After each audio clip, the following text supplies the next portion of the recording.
여러분 안녕하십니까? 오늘은 우리 대한민국에 두 정당이 있는데 과연 어느 정당이 민주주의자이고 보수 정당인지 한번 살펴보도록 하겠습니다. 지금 윤석열의 탄핵을 저지하려고 광화문 광장 등 여러 곳에 나와 윤석열을 지지하는 데모가 있는 국민의힘이라는 정당, 자칭 보수라고 외치는 자들입니다. 여러분, 민주당의 두 전직 대통령이 종북 세력이라고 좌파 정권이라고 비하하고 있었잖아요. 노무현 대통령, 문재인 대통령 두 분은요 모두 현역 병장으로 군대 갔다 오신 분입니다. 국방의 의무를 필요하고 대통령이 된 사람을 종북 세력이니 좌파 세력이니 하는 것은 어불성설입니다. 그렇다면 자칭 보수이고 우파라고 주장하는 이명박 전 대통령은 병역 미필자의 사기꾼입니다. 횡령죄로 징역 17년이 확정되었고요. 회개를 모르는 가짜 기독교인입니다. 이분 때문에 예수님을 믿으려 하지 않습니다. 박근혜 전 대통령도 징역 20년에 벌금 80억 원이 확정되었으며 윤석열은 병역 기피자 내란죄로 탄핵 심판 형사재판 중인데 국민 여러분, 과연 어느 쪽이 민주주의자고 보수주의자인지 분간이 안 가십니까? 이러는 인간들은 고집이 센 인간들입니다. 자기가 옳다고 생각하면 죽기까지 고집을 피웁니다.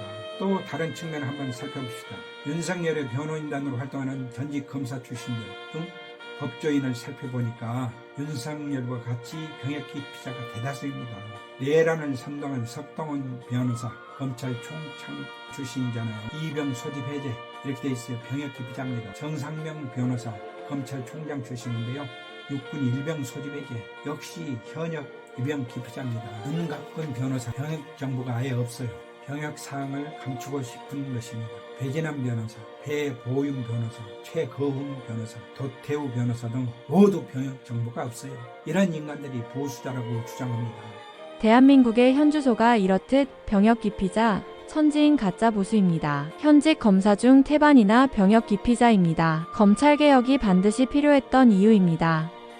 군대를 안 간 인간들은요 북한 간첩보다 더 나쁜 악질 인간들입니다. 이 땅에서 모수 척결해야 할 나쁜 인간들이에요. 가짜 보수입니다. 여러분, 보수라고 주장하면 그 자리에서 제거하십시오. 또한 윤상현, 내란을 선동한 윤상현 있잖아요. 인천 국회의원인데요. 10년대에 내란죄를 범한 전두환의 사위였어요. 그런데 이혼을 했잖아요. 기회주의, 소심도 없는 인간이고요. 가짜 보수, 반드시 척결 대상입니다. 같은 윤씨라고 윤석열 편을 듭니다. 내란 선동죄로 반드시 사형을 시켜야 합니다. 여러분, 현재 대통령 권한대행을 맡고 있는 최상목 씨도요. 항의 이병 소집 해제 병역 기피자입니다. 법무부 장관 직무대리 있잖아요. 김누구누구 병역 기피자입니다. 여러분, 이 나라가 제대로 된 나라입니까? 모두 가짜 보수가 판을 칩니다. 전에 윤석열이 검찰총장일 때 문재인 대통령이 왜 검찰 개혁을 실시하려고 했는지 이해가 갑니다. 여러분도 이해하시기 바랍니다. 윤석열 내란 사건은요, 이 나라의 정권 교체뿐만 아니라 정치 교체를 하라는 하늘의 명령입니다. 하나님이 기회를 만드신 겁니다. 국민 여러분께서는요, 보수라고 주장하는 인간들의 허상을 보면 분명히 아셔야 됩니다. 진짜 보수주의자는요, 대다수 군대에 갔다 오시는 국민들이 진정한 보수주의자입니다. 법을 잘 지키는 국민들이 진정한 보수주의자입니다. 가짜 보수에 들러리 서서 국가를 혼란시키고 나라를 위태하게 만들면 절대 안 됩니다. 가짜 보수를 지키기 위해서, 가짜 병역 기피자 윤석열을 지키기 위해서 데모하지 마십시오. 말로만 보수라고 외치는 인간들은 이번 기회에 모두 일수하고 척결해야 됩니다. 내란죄를 선동한 모든 인간들은 사형에 처해야 합니다. 여러분, 예수 믿는 크리스찬 여러분, 입으로만 주여 주여 하지 말고요, 행동으로 정직을 보이십시오. 행함이 없는 믿음은 죽은 믿음이라고 가짜고 사입입니다. 그가 곧 하나님이 된 것입니다. 우리 예수님 보십시오. 가진 것이 아무것도 없으셨습니다. 바레비를 받으셨습니까 여러분? 낙타를 타고 다니셨습니까? 말을 타고 다니셨습니까? 온천하를 걸어서 복음을 전했습니다. 지금 사례비를 1000만 원 넘게 받고 항공비를, 도서비를 수천만 원 받는 목회자가 예수님의 제자일까요 여러분?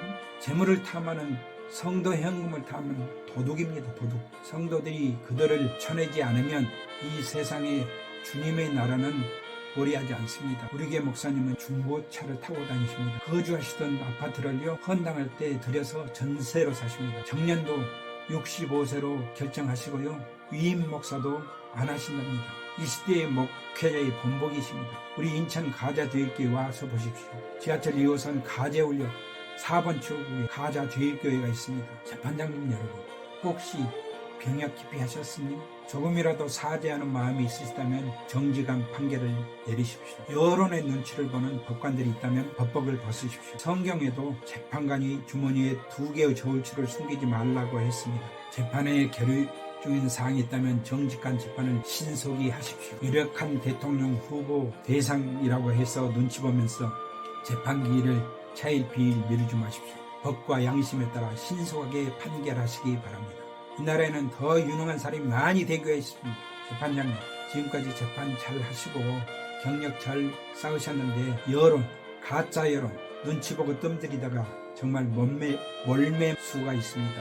저는 정직한 나라 대한민국이 도래할 때까지 혼자 살아도 열심히 싸울 것입니다. 국민 여러분, 애국 청년 여러분, 정치인이나 지도자들의 정직성을 분별하는 능력을 키우시면 좋겠습니다. 군대 갔다 오신 청년들이 여러분 이 나라를 살려야 하지 않겠습니까? 가짜 보수에 휘둘리지 마십시오. 저는 혼자 살아도 이 나라가 진정한 민주주의, 국가 국민을 지키기 위해서 목숨을 바치기까지 싸울 것입니다. 지금까지 경청해 주신 국민 여러분 감사합니다. 또 다음 기회에 찾아뵙도록 하겠습니다.